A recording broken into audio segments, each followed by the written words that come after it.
नमस्कार दोस्तों, मेरे किचन में आपका स्वागत है। आज हम आपको पनीर का पराठा बनाने बताने जा रहे हैं। इसके लिए हम यहाँ पर इन सामग्रियों को लेंगे। घिसा हुआ पनीर, चिली पाउडर, गरम मसाला, नमक, अदरक, धनिया पत्ती को एक बाउल में लेकर अच्छी तरह से मिक्स कर लेंगे। दूसरी तरफ एक बाउल में आटा को लेकर उसमें नमक और पानी मिलाकर आटे को गूंथ लेंगे।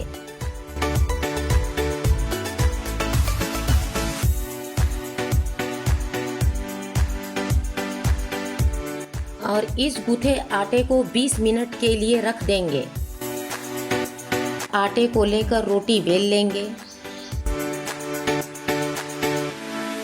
पनीर मिक्सर बॉल बनाकर इसमें भर देंगे।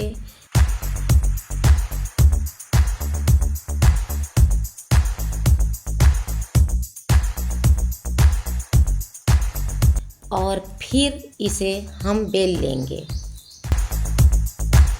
उसके बाद इसे तवा पर घी लगाकर या रिफाइंड तेल लगाकर सेक लेंगे।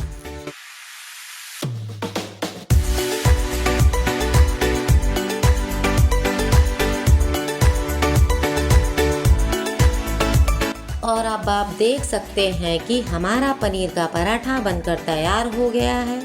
इसे आप दही या अचार के साथ सर्व कर सकते हैं। धन्यवाद।